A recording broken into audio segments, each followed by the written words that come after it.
श्री गणरायाला वंदन करून रंगदेवता आणि नाट्यरसिकांना विनम्र अभिवादन करून नवीन इमारत 6, 7, 8, 9 सादर करीत आहेत एक हृदयस्पर्शी एकांकिका पार्टनर.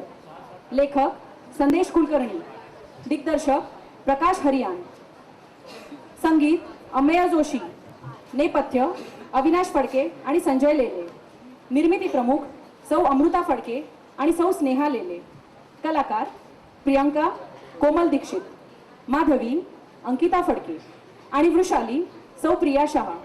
नवीन इमारत सविनय सादर करीत आहेत पार्टनर.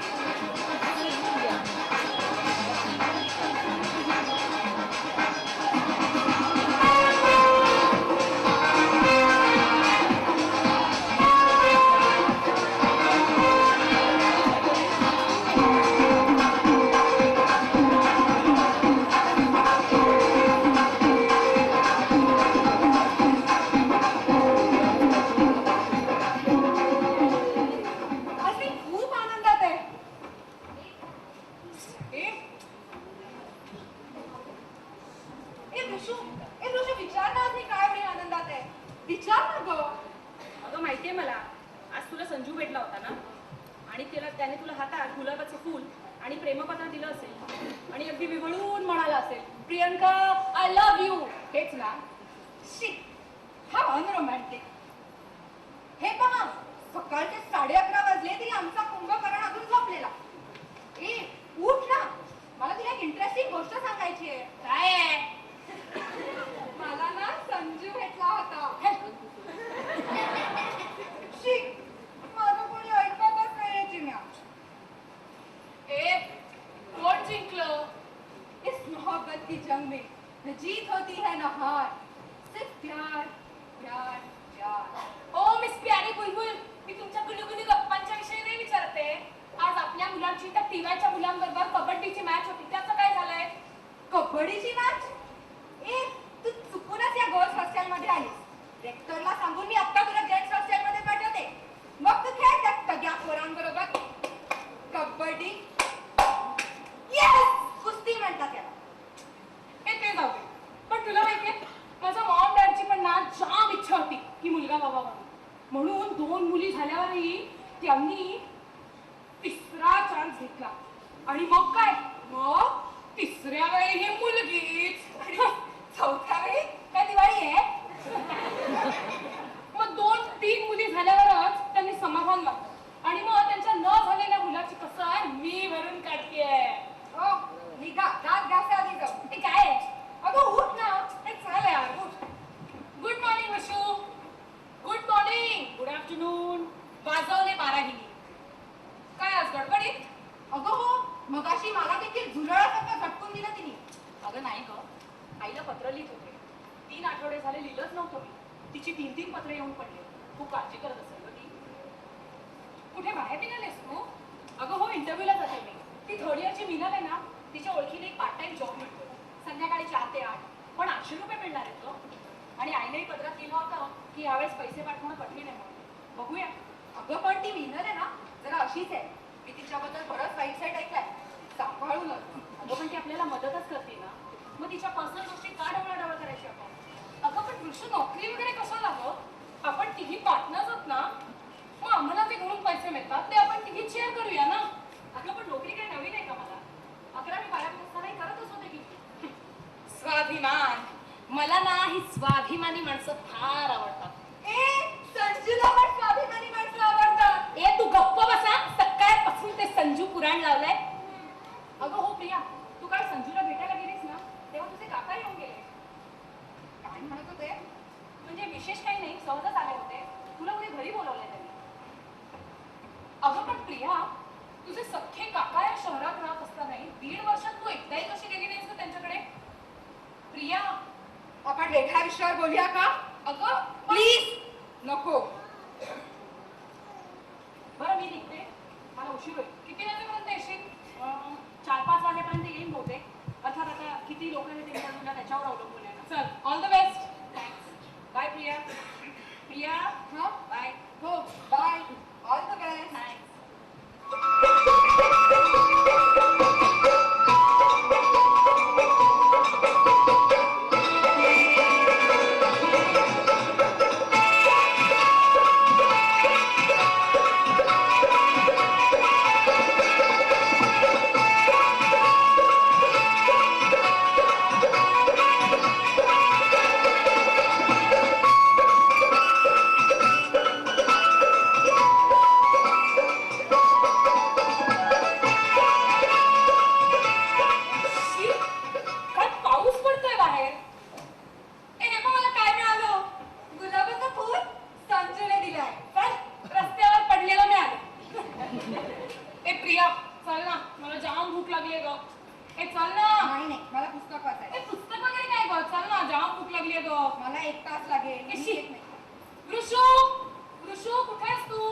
ना?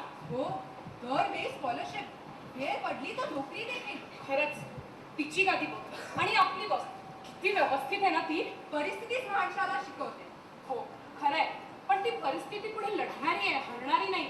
आणि म्हणून मला ती फार आवडते. हो, मागच्या गॅदरिंगला तुम्हा दोघांना नवरा बायकोचा फिशपॉट देखील मिळालाय. आणि तो तूच दिला तर आज हे मला माहिती आहे. तुला वाटायचं की आम्ही तुला दोघी काढतो, पण तूच सारखी तो संजूच्या मागे करायची, त्याला आम्ही तरी काय करणार. हे तुला माहितीये, ऋषूशी बोलताना ना आपल्याला लहान विचार करताच येत नाही. ती नेहमी म्हणते आपलं आयुष्य कर्दळीच्या पानासारखं आहे. म्हणजे अंगावर किती सुखदुःखाचे क्षण पडले ना तरी ते ओघळून पडतात. कर्दळीचं पान कसं कधी भिजतच नाही, अलिप्त राहतं. हे पण ती फारच अलिप्त आहे. हा, त्या विवेकने तिला प्रपोज केलं तर चक्क नकार दिला. का तर म्हणे तो फार श्रीमंत आहे, पुढे त्रास होईल म्हणून. अगं पण तो तिच्यासाठी थांबणार आहे. त्याला तिच्यातनं वाहणारा झरा दिसतोय, शांत, सुंदर.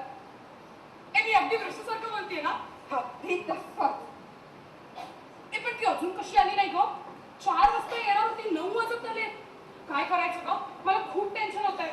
काय करायचं? ए, त्या मीनाच्या ओळखीने तिला जॉब मिळणार होता ना, मी बघून येऊ तिच्या रूमवर. हो. थांबा, आलेच.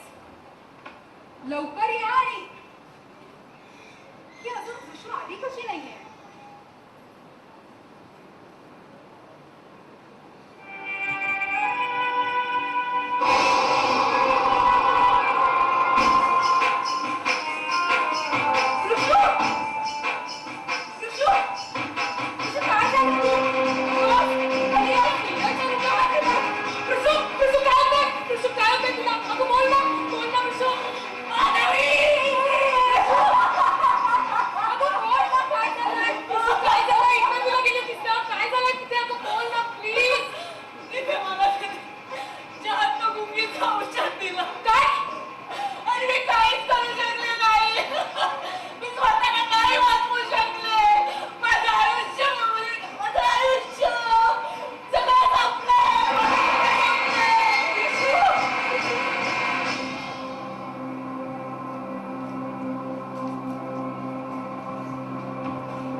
ऋषू कधी उठली? आत्ताच.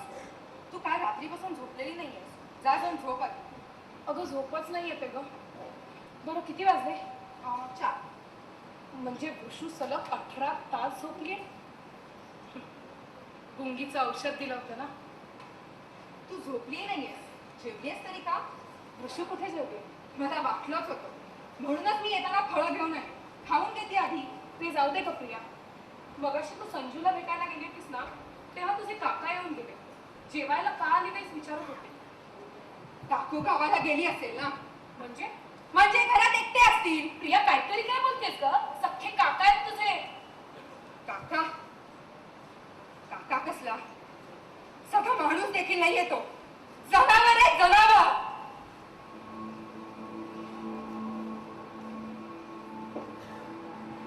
तुम्ही विचारायचं ना माधवी, की माझे सख्खे काका इथे राहत असताना मी एकटाही का गेले नाही त्यांच्याकडे? त्याचे हेच कारण आहे.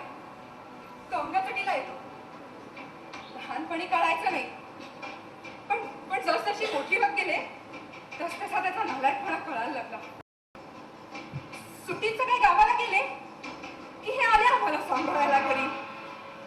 आणि मग घरी राहायचं आणि शी, अजूनही घृणा वाटते मला त्याची, त्या स्पर्शाची. आईला नाही सांगितलंस?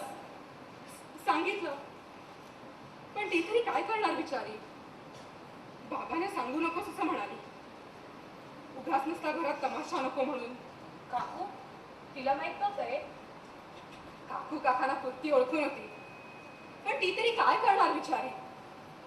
FBI मध्ये होते तेव्हा मी राहायला गेले होते त्यांच्याकडे. तेव्हा त्यांनी मला स्पष्टच सांगितलं, मोठी झाली आहेस आता. तेव्हापासून आजपर्यंत मी गेले नाही तिथे. सुटलीस तू. खरंच. पण त्याच्या गावडीत इतर मुली सापडतील त्याचं काय ग? आपल्याला लहानपणापासूनच अन्याय सहन करण्याचं बाळकडू दिलं जातं, पण त्या विरुद्ध विद्रोह करायला का शिकवला जात नाही? अगं दरवेळी शक्य नसतं ते. काय म्हणायचंय तुला? अगं अगं मगाशी मी संजूला भेटायला गेले होते. त्याला मी सगळं सांगितलं गोष्ट. तो म्हणाला त्याला या ऑफिसबद्दल माहिती होतं म्हणून. या रॅकेटमध्ये फार मोठी माणसं आहेत, आपल्याला काहीच करता येणार नाही. तो आपल्याला म्हणाला की आपण या फंदातच पडायला नको, उगाचच प्रकरण अंगाशी येईल म्हणून. वाह वाह वाह वाह वाह, हरल्या का बांगड्या त्यांनी? मला हीच अपेक्षा होती त्याच्याकडून. अगं पण तो म्हणतोय ते बरोबर नाहीये का? आपण काय करू शकणार आहोत? अगं तुम्ही असे शुंभासारखे कसे वागू शकता?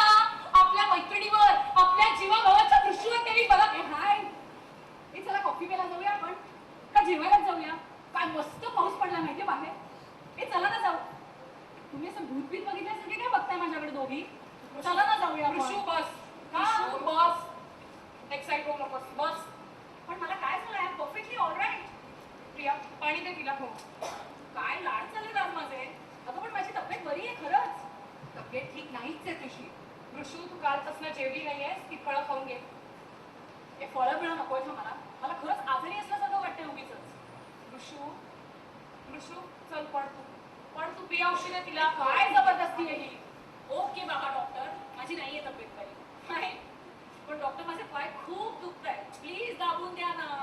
आणि नर्स माझं डोकं ना खूप जड झालंय हो, जरा प्लीज मला मालिश करून द्या ना. हो ती पार्लरमध्ये करतात ना तशी. वाटलेच पैसे देत मी तुम्हाला. ऋषू वेड्यासारखी वागू नकोस. वेड्यासारखी चुली वागताय डॉक्टर. ऋषू स्वतःची फसवणूक करू नकोस ग. फसवणूक? सिस्टर तुम्ही लगेच इंजेक्शन भरा. डॉक्टर जाम एक्साइट होत आहे. ऋषू काल काय झालं होतं? काल? आजच तर जन्म झालाय माझा. ऋषू ऋषू तुझ्यावर बलात्कार झालाय.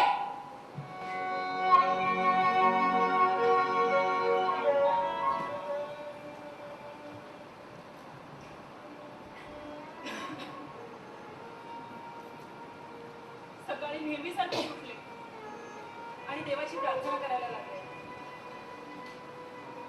आणि एक क्षण विसरूनच गेले होते कालचा दिवस.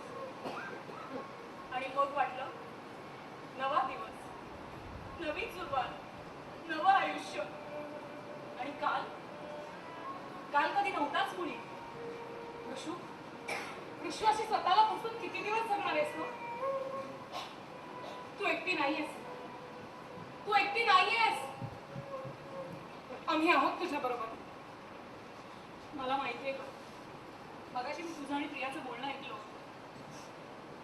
नाही प्रिया, नको वाईट वाटत. अगं तुझ्या जागी मी असते ना तर मीही असंच म्हटलं असतं. कारण आता मलाच वाटतंय की आपण यात काहीच करू शकत नाही आहोत.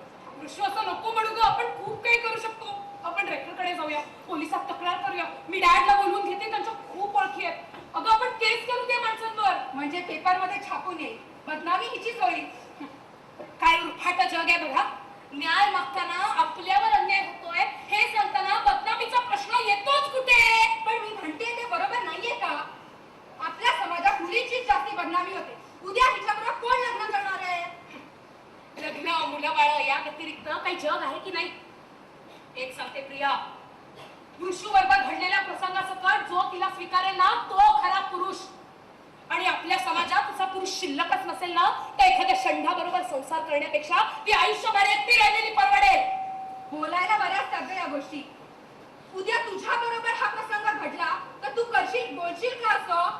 बोलीन 1000 वेळा बोलीन. कारण मी आणि ऋषू वेगळ्या नाही आहोत.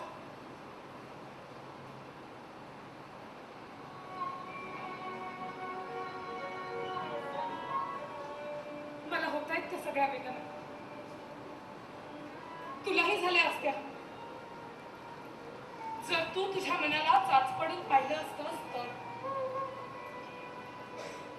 आता मी तुला एक प्रश्न विचारते.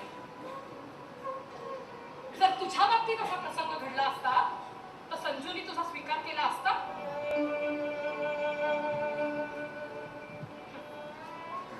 अगं अगं तुझ्या पार्टनरवर घडलेल्या प्रसंगावर जो दुर्लक्ष करायला सांगतो तो तुझ्या बाबतीत असा प्रसंग घडला तो तुझा लाईफ पार्टनर म्हणून स्वीकार करेल? गुलाबाची फुलं, चिठ्ठ्या, पुस्तकं वाचायला देणं म्हणजे प्रेम नाहीये ग प्रिया. तुझ्या दुःखानं ज्याचं हृदय पिळवटून निघतं ना ते खरं प्रेम. प्रिया प्रिया मी तुला सांगते अशा नामंदाशी लग्न करू नकोस प्रिया. प्रिया ऐक माझं. प्रिया ऐक. आणि तुझ्या काकांनीच वृषवती अति प्रसंग केलाय. नाही होय तुझे काकाच ते. श्रीमंती, कपडे, रूप वेगळं, वृत्ती तीच, तोच किळसवाणा स्पर्श. होय आणि अशा चटावलेल्या वृत्तीला वेळीच आवार घातली नाही ना तर त्या सोकावतात. आज तुझ्या आईनी वडिलांच्या करवी जर काकांना धमकावलं असतं, घराबाहेर काढलं असतं तर ते हॉस्टेलवर आलेच नसते. ऋषू चल आपण रेक्टरकडे जाऊया. ऋषू चल ऐक माझं. माधवी मला खरंच यात नाही पडायचं आहे. ऋषू कळतंय मला. ऋषू अगं कळतंय ग मला. ऐक तुला माहितीये तिथे याआधी असे अनेक प्रसंग घडले, अनेक आंदोलनं उठली पण समाजाच्या भीतीने ती उभीच राहिली नाही. ऋषू कुणाला तरी पहिलं व्हावं लागतंच ना. मला सगळं कळतंय ग पण मी खरंच खूप थकून गेले. ऋषू असं म्हणू नकोच ग ऋषू. आणि जरी आपण अन्यायाविरुद्ध लढलो ना आणि चुकून जरी आपल्याला न्याय मिळाला ना तरी माझ्या आईला नाही सहन होणार ग ते. अगं ती गावाकडे राहते. तिथे जर काही बातमी कळली ना तर लोक अक्षरशः पाडून खातील तिला. तिला नाही सहन होणार आहे सगळं. ऋषू ऐक माझं अपेक्षा भंग करू नकोस ग ऋषू. प्लीज आपण लढूया. तू माझी आदर्श आहेस ऋषू. तू असं नको खचून जाऊ. नाही मी आता ठरवलं सगळं विसरून पुन्हा जगायचं. अगं कसं विसरणं शक्य आहे तुला? हे मला अजिबात नाहीये. आणि तू जरी विसरलीस ना तरी माझ्या नजरेतून तुला ते सतत जाणवत राहील. मग तू विसरण्याचा प्रयत्न कर ना. अगं का विसरायचं? पळवाटेही असं नाही कदाचित. आणि मी वाट सोड माझी. नाही सोडणार. तू प्लीज विसरून जा सगळं. ऋषू का पण आपल्याला लढायला हवंय ग. माझं लढण्याचं बळ संपलंय. ऋषू लढण्याचं बळ आपल्या मनातच असतं असं तूच म्हणायचीस ना. खोटं बोलायचे मी. तू प्लीज जा इकडून. मला नको त्रास देऊ. ऋषू असं लाचारी आयुष्य जगण्यापेक्षा आत्महत्या कर तू. मग दे ना मी सोडून मला. आता करते आत्महत्या मी. तोंड दाखवू नकोस तुझं. आपली मैत्री संपली.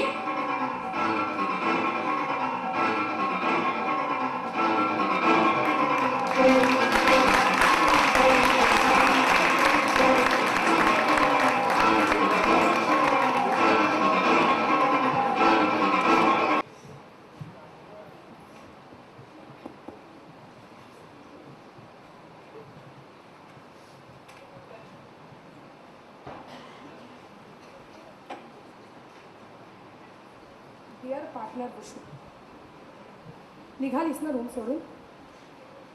मला माहीतच होतं असं काहीतरी घडणार म्हणून. पहाटेची गाडी पकडणार अशी म्हणजे आम्ही सगळ्या झोपलेल्या असू. कुणालाही न उठवता न दुखवता एकटीने सगळं दुःख सहन करावं असं वाटत असेल ना तुला?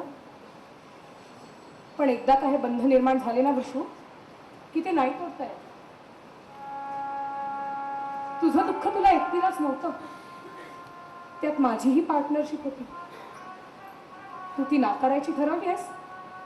ठीक आहे, मी नाही वाईट वाटून देणार. अलिप्त राहा. तुझ्या कर्दळीच्या पानासारखी भिजणारच नाही कधी. पण ऋषू तुझ्या पानाचं काय ग? असो, हा प्रश्न विचारण्याचा अधिकार कदाचित तुम्हाला नाही दिलेस. पण ऋषू तू आयुष्यावरचा विश्वास उडून राहू नकोस हा. मागे तूच मला एक कविता ऐकवली होतीस, आठवते? धावत गेले सुख शोधाया घेऊन आशा उरी, दुःखांची ती रासच त्याने शिंपिली माझ्या पदरी. तरी दुःखांची गुंफन माला जागवतेही रात, नक्षत्रांचे कुंपण तोडून धावत येईल प्रभात. ही कविता तूच लिहिली होतीस ना? याची मला आठवण करून द्यावीशी वाटते. कदाचित आपण कशा होतो हे तुला यावरून लक्षात येईल. असो. हा, काल मी विवेकला भेटायला गेले होते. मी त्याला सगळं सांगितलंय तुझ्याबद्दल. आठवतंय तुला श्रीमंत म्हणून नाकारलं होतंस, पण तो मनानेही श्रीमंत आहे. तो तुझ्याशी लग्न करायला तयार आहे. त्याला मनापासून दुःख झालंय ग या प्रकाराचं. तो आपल्या बाजूने लढायला तयार आहे. अर्थात आता याचा काही उपयोगच नाहीये. तू सगळं सोडून निघून चाललीस ना. मला वाईट याचंच वाटतंय की मी जिला आदर्श मानत होते ती तशी राहूच शकली नाही. वृषू आपल्या सहवासानं या रूमला एक आपुलकी निर्माण झाली होती. पण तू जाणार म्हटल्यावर इथला कोपरा मला टोचू लागलाय. मीही नाही राहू शकणार तुझ्या मागे. मीही रूम सोडून घरी निघून जाणार. अगं वृषू, तू माझी सगळ्यात आवडती मैत्रीण ना. तुझ्या बाबतीत असा प्रसंग यावा ह्याचं मला खूप दुःख वाटतंय. पण त्याहूनही जास्त दुःख याचं वाटतंय की मी अन्याय मूकपणे सहन करत राहिले. मी हरलीये वृषू, मी हरलीये. मी काल रागात म्हणाले ना, ते जीवाला लावून घेऊ नकोस. आत्महत्या वगैरे करू नकोस. हा, असं काही बरं वाईट केलंस ना तर मीही तेच करीन. तुला जर माझ्या जीवाची काळजी असेल तर तू तसं करणार नाहीस. तुझी प्रिय पार्टनर माधवी. वृषू नको नको जाऊस मला सोडून.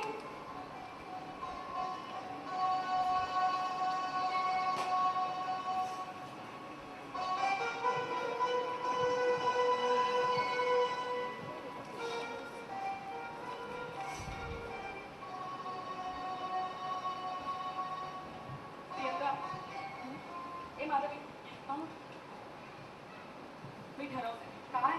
तू आम्हाला सोडून चाललीस? नाही, मी लढणार. कारण माझ्यावर जो अत्याचार झालाय तो इतर कोणावर होऊ नये म्हणून मी लढणार. आणि ह्यात मला तुम्हा दोघींची साथ हवी आहे. आम्ही आहोत तुझ्या बरोबर. मी खरंच नाही जाणार तुम्हाला सोडून.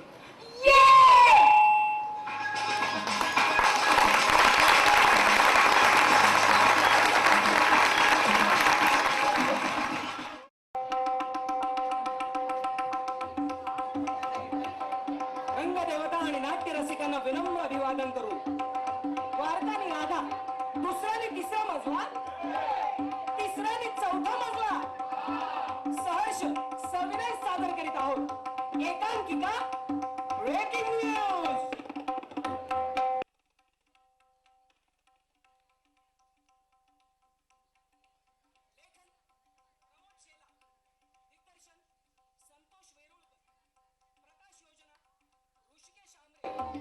संगीत अमित चंद्रमोर, पूनम पंडित. विशेष आभार श्री वसव साठे परिवार, पूनम पंडित, ऋषिकेश आमरे आणि कैलासवासी विलास जैतापकर.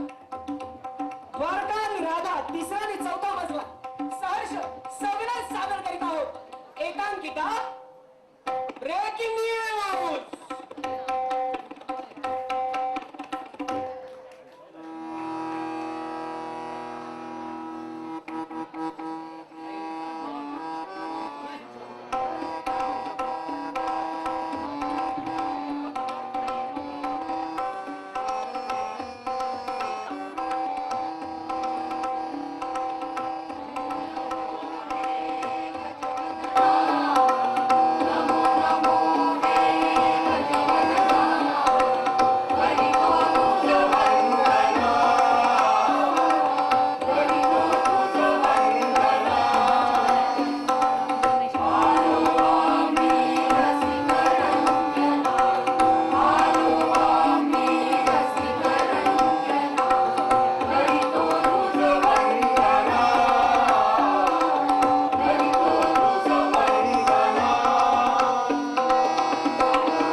कसा? काय गो महाराज सांगो वांगी म्हणजे काय? अगं सांगो वांगी महाराज मी सांगतो मला ठाव आहे. सांगो वांगी म्हणजे सांगो नावाचं गाव असल आणि वांग्यावरनं तिथे काहीतरी घडलं असल. अरे हट महाराजा, मी सांगतो सांगो वांगी म्हणजे काय. आता गो लई लाजला आता सांग की.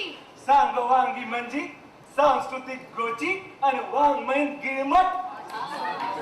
अरे नाही रे बाबा, सांगोवांगी म्हणजे ह्याने ह्याला, ह्याने हिला, हिने तिला, तिने तुला आणि तू मला सांगितलेल्या कथा. पण महाराजा अशा किती कथा तुम्ही सांगणार? अशा मी तुम्हाला आज 3 कथा सांगणार आहे. 3 कथा. तर पहिल्या कथेचं नाव आहे किस्सा किस्सा. हो कुठे निघालात? ओ किस्ती आणायला तुम्ही म्हणला ना बघा काहीतरी किस्सायचं म्हणून. हो मी किस्सा म्हटलं, किस्सा. असंच. हा. महाराजा किस्सा किसका अरे तेच तर सांगतोय, किस्सा किसका. ते तरी चालतोय. किस्सा किसका. अरे अरे बाबा किस्सा किसका. किस्सा किसका. किस्सा किसका.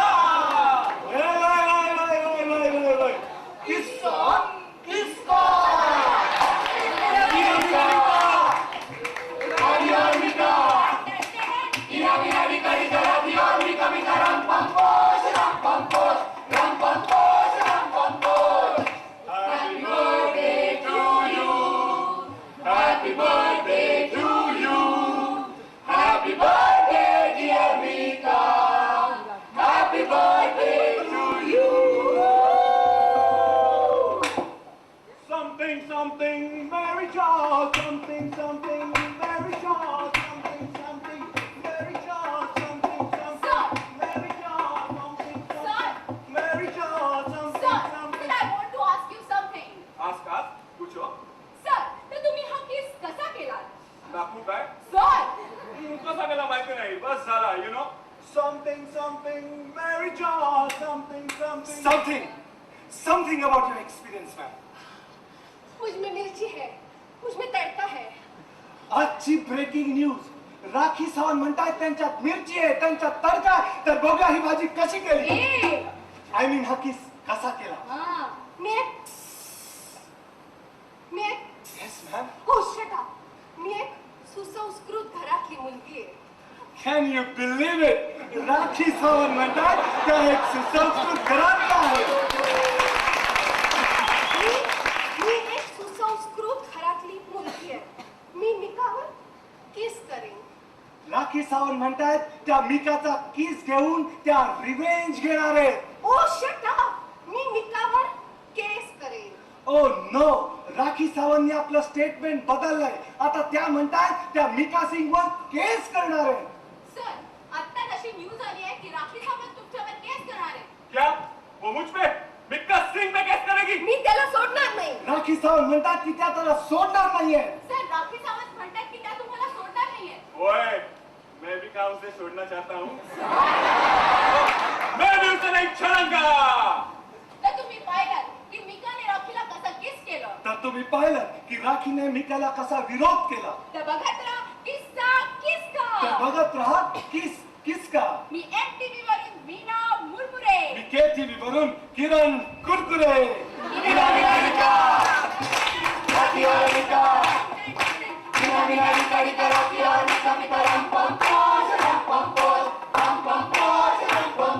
बोला पुंडलिका वरदे. ज्ञानदेव. बघा पंढरीनाथ महाराज की. हा. तर अशा प्रकारे राखी आणि मिका घराघरात जाऊन पोहोचले. मिकाने राखीचा घेतलेला मुका जगप्रसिद्ध झाला. घराघरात लहान मुलं वडिलांना आणि वडील मुलांच्या आयांना मुक्याबद्दलच विचारू लागले. शेतकऱ्यांची आत्महत्या, दुष्काळ, वीज टंचाई यापेक्षाही जगात मोठा प्रश्न उभा राहिला तो म्हणजे राखी आणि मिकाच्या किस्सा.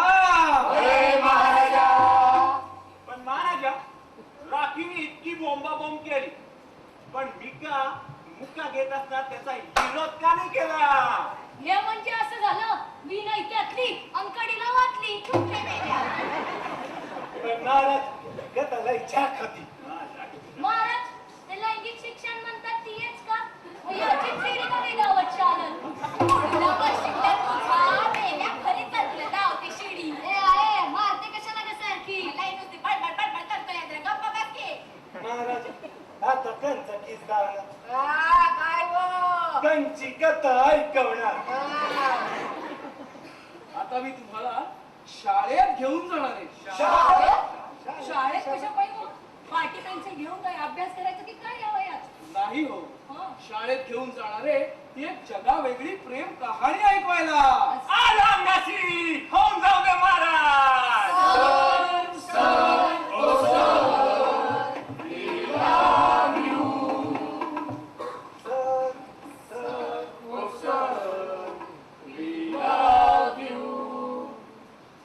कधी बोलू नये, कधी बोलू नये नये पुन्हा संगे भांडू नये, पुन्हा संगे भांडू नये चोरी कधी करू नये, चोरी कधी करू नये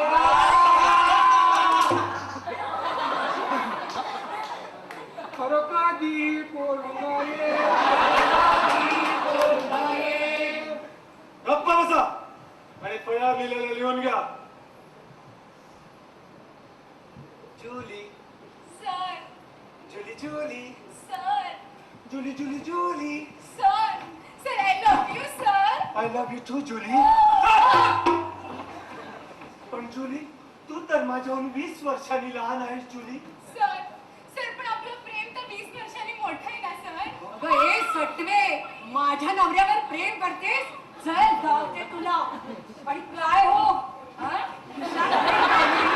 आणि खायला निघाले कोंबडी चला बघते मग तुम्हाला चला एनडीटीव्ही स्टार प्लस आज तक स्टार माझा दूरदर्शन ऍबसेंट हा चला अरे अरे इकडे नाही इकडे इकडे चला चला एक मिनिट काय झालं? पहले इसका मुंह तो काला करने दो विजुअल भालो देखा बे क्या? अरे विजुअल अच्छा मिलेगा ये रुको ये.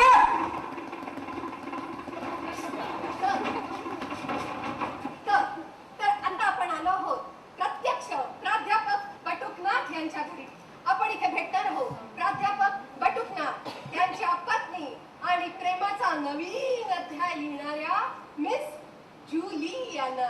प्रथम आपण भेटूया मिस जुली. मिस जुली तुमचं काय म्हणणं आहे? मी तो प्रेम की पुजारन मिस जुली म्हणताय की त्या तर प्रेमाच्या पुजारन आहेत. आता आपण भेटूया त्यांच्या मिसेसना म्हणजे प्राध्यापक बटुकनाथ यांच्या मिसेसना. मॅडम मॅडम तुमचं काय म्हणणं आहे? हिने माझ्या संसाराचं वाटोळ केलंय. त्या म्हणताय की हिने त्यांच्या संसाराचं वाटोळ केलंय. हिने माझ्या नवऱ्यावर गारुड केलंय. हिने त्यांच्या नवऱ्यावर गारुडही केलाय. हिने माझं कुंकू चोरलाय. त्या म्हणताय की हिने त्यांचं कुंकू लुटलाय. जर तुम्हाला तुमचं कुंकू शाबूत ठेवायचं असेल तर बघत राहा फक्त आमचा आणि आमचा चॅनल. आता आपण भेटणार आहोत उत्सव मूर्ती प्राध्यापक बटुकनाथ यांना. सर तुमचं काय म्हणणं आहे? हर रंग कच्चा रे कच्चा, अच्छा प्रेम रंग सच्चा रे सच्चा.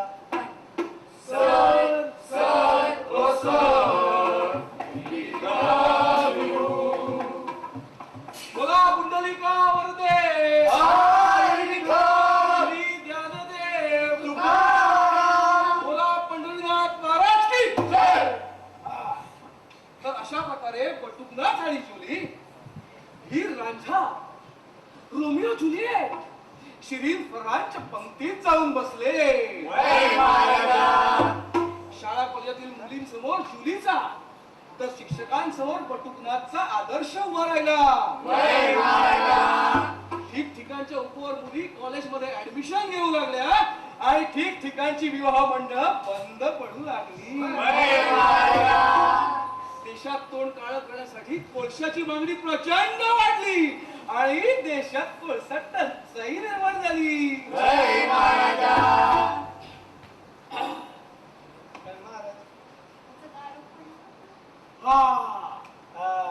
त्याचं गारुड रसिनी सुट्टीतील रामूवरही पडलं आणि त्याला सर्वांना निशब्द करून टाकलं.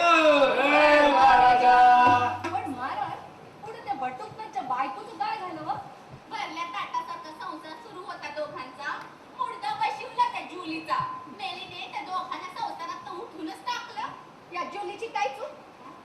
मेली पुरुषांची जातच बाई. दिसली मुलगी की बिरघालय. मला पण घरदार पाहायचं नाही की बायका मुलांकडे पाहायचं नाही. काय पण नाही.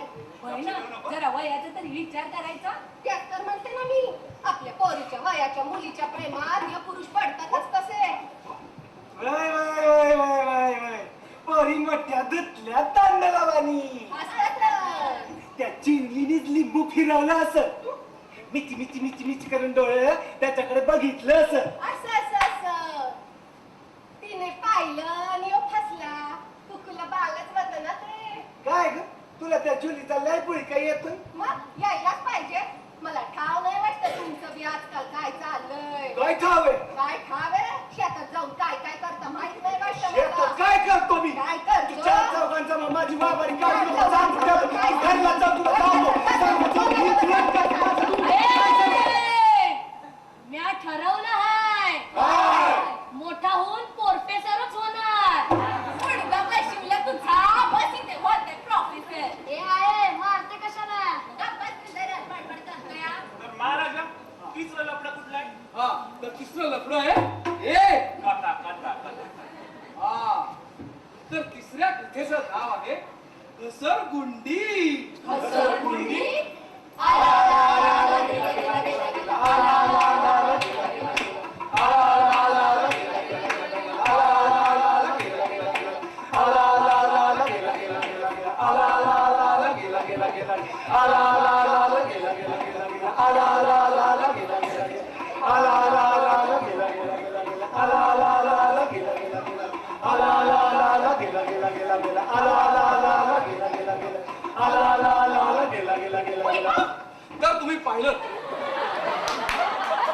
तर तुम्ही पाहिलं रॅम्पवर चालत असताना एका मॉडेलचा टॉप कसा घसरून पडला ते.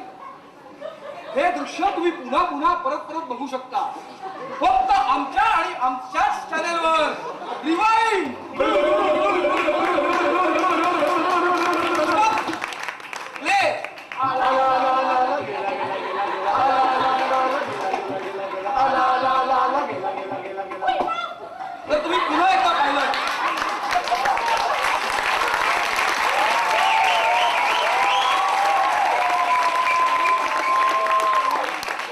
तर तुम्ही पुन्हा एकदा पाहिलं की रॅम्पवर चालत असताना एका मॉडेलचा टॉप कसा घसरून पडला ते. टॉप भी उसने अपना वॉक कंटिन्यू किया. तर हे दृश्य तुम्ही पुन्हा परत बघू शकता फक्त आमच्या आणि आमच्याच चॅनेलवर. रिवाइंड. ले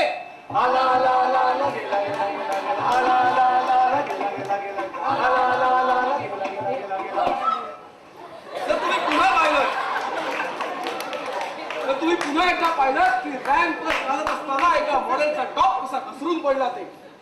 हे दृश्य तुम्ही पुन्हा परत बघू शकता पण रात्री 12 वाजल्यानंतर फक्त आणि फक्त आमच्याच चॅनेलवर. Only on moon TV.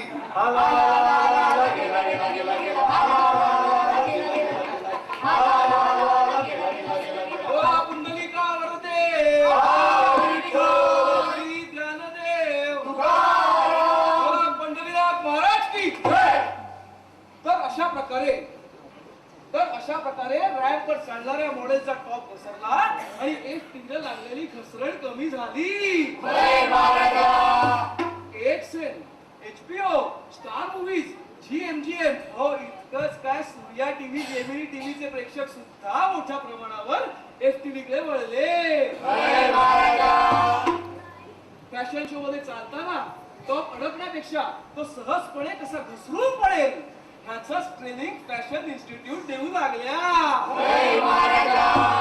आणि असा हा परदेशातला फॅशन शो फार मुंबईतल्या गणेश उत्सवापर्यंत येऊन पोहोचला.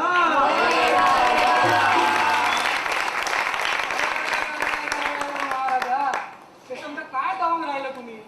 आणि हो ना, चांगलं कीर्तन ऐकवायचं सोडून हे काय मुका काय घुसरगुंडी काय. होय तर या असल्या कथांचा परिणाम आमच्या मुलावर का होईल? चालले पंडे आपण बस. मावशीला की नाही मजा येते. तुला सांगतो या बायकांना चांगलं ऐकायची सवयच नाही. मग काय महाराजांना काही येड लागलाय ही लपडी दाखवायला? वय वय वय काय येड लागलाय? नाही त्यांना त्याचं काहीतरी सांगायचं असं. मग महाराज तुम्ही त्यांच्याकडे नका लक्ष देऊ. तुम्ही वा बरं पुढं. हा तर आता मी तुम्हाला चौथी कथा सांगतो. चौथी कथा? महाराज तर म्हणलं होतं की 3च कथा ऐकणार. अरे बाबा ही चौथी कथा नाही, आता नाही. कथा नाही. कथा नाही कथा नाही आणि मग एक सत्य आहे. सत्य. सत्य सत्य आहे. सत्य आहे. हो मग हो काय? सत्य काय आहे?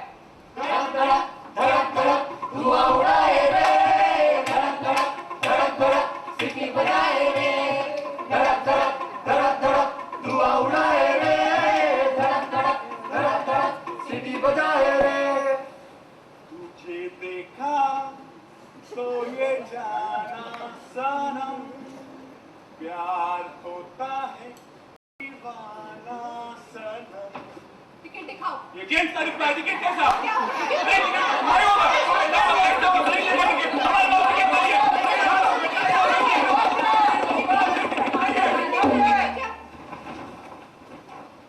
आजची सगळ्यात मोठी ब्रेकिंग न्यूज.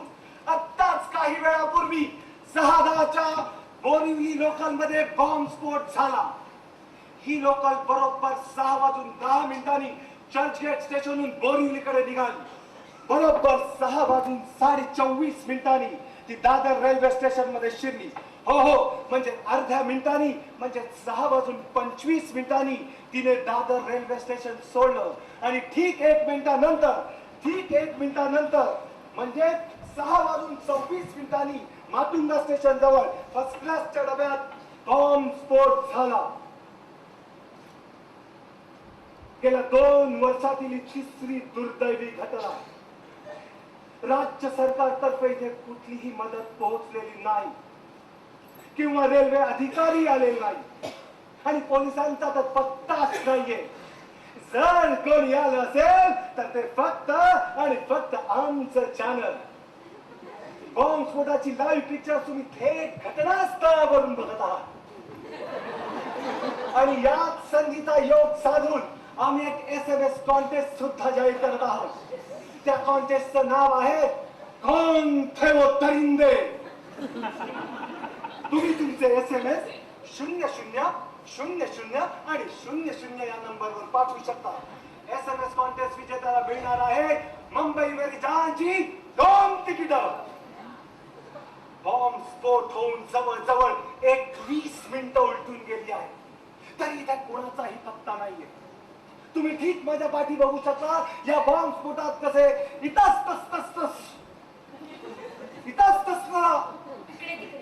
इकडे तिकडे विखुरलेले तर बघूया आणि यांनाच प्रश्न विचारूया. थेट त्यांनाच विचारूया. या बाई इथे रक्त बंबाळ बाळ रक्त बंबाळ. अरे यांनी यांचा हातही गमावलेला दिसतोय. तर हात गमावलेल्या ताईंना आपण काही प्रश्न विचारूया. मॅडम तुम्हाला आता कसं वाटतंय? म्हणजे हे तुमची नेहमीचीच लोकल होती का चुकून चालला? त्या नुसत्या चुकतात. त्या काहीही बोलण्याच्या मनस्थितीत नाहीये. तर वळूया आपण तिसऱ्या प्रवाशाकडे. सर जेव्हा बॉम्बस्फोट झाला तेव्हा नेमके तुम्ही कुठे होतात? म्हणजे दारात उभे राहून हवा खात होतात की फर्स्ट क्लासच्या खिडकीत बसून डुलक्या काढत होतात? सर काहीतरी. ओ नो गेले वाटतं. अरे यांनी आता आत्ताच यांची मालज्योत प्राणवली. ए सॉरी, यांची प्राणज्योत आत्ताच मालवली. आणि याच संधीचा योग साधून आम्ही आणखी एक SMS कॉन्टेस्ट जाहीर करतोय. ती म्हणजे किती पेटले, किती विजले. अरे अरे अरे, हा तर एक लहान निरागस मुलगा. याच्या हातात फोटो, हात आणि इकडे तिकडे पसरलेला हा प्रसाद बघून मला वाटतंय हा घेऊन आला असावा. काय दर्शन, गणपती बाप्पाचं दर्शन. बाप्पा बाप्पा बाप्पा पप्पा बाप्पा काय करत होता बाप्पा जेव्हा बॉम्ब स्फोट झाला तेव्हा? Stop it! आणखीन एक जिवंत प्रवासी. Just stop it! News, breaking news, फक्त आणि फक्त ब्रेकिंग न्यूज. अरे कोणत्या गोष्टीला किती महत्व द्यायचं, कोणती न्यूज किती हाईप करायची हे मीडियाला कधीच नाही कळलं.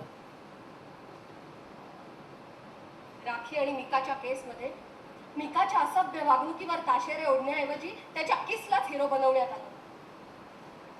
बटुकनाथ आणि जुलीच्या बाबतीत गुरु शिष्य परंपरेतील पवित्र नात्याची त्याला जाणीव करून देण्याऐवजी त्यांच्या प्रेमातील थिल्लरपणाच पुन्हा पुन्हा दाखवण्यात आला. अरे रॅम्पवर चालणाऱ्या मॉडेलचा टॉप काय घसरला, तुम्हा सगळ्यांसाठी ती एक ब्रेकिंग न्यूज ठरली. घसरणारा टॉप परत परत दाखवून आपल्या चॅनलचा TRP कसा वाढेल ह्याचा आणि ह्याचाच परत परत विचार करण्यात आला. निकिता मेहताच्या केसमध्ये संस्कृती रक्षकाचे बुरखे घालून फिरणाऱ्यांनी इतिहासाचे दाखले देत तिच्यावर टीकेची झोड उठवली. पण हे करत असताना त्यांच्या मनात इतकाही विचार आला नाही की ज्या जीवाला मारू नये असा जे घोष लावत होते त्या जीवाच्या मनावर या सगळ्याचा काय परिणाम होत असेल.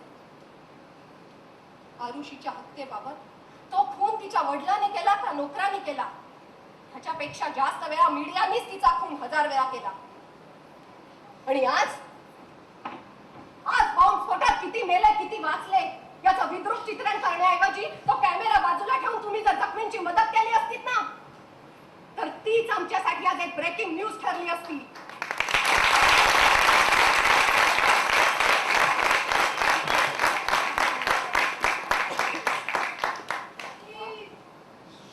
किंवा तुमच्या प्रत्येक कथेनंतर मी याच प्रश्नांची उत्तरं शोधण्याचा प्रयत्न करते.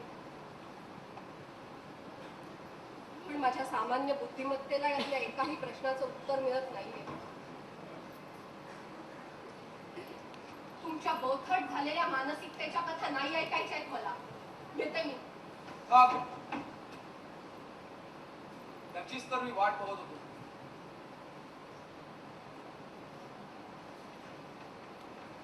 तुझ्यातील माणुसकी अजूनही जिवंत आहे आणि हेच तर मला हवं होतं. निब्बर झालेली कातडी घेऊन आपण टीव्ही समोर बसतो आणि पदरात पडेल ते खाल मानाला पाहत राहतो. मुठी वळणार नाही, रक्त तापणार नाहीये मनाशी पक्क ठरवतो. पत्रकारितेचे सारे नीती नियम धुडकावून लावत स्पर्धेत टिकण्यासाठी पुढे जाण्यासाठी मोकाट सुटलेल्या वळूसारखी बेबंद पत्रकारिता पचत राहतो. किंबहुना तीच आपल्या माथी मारली जाते. हे असं का, हे असं का झालं, हे प्रश्नच आपल्याला पडत नाही. हे प्रश्न तुला पडले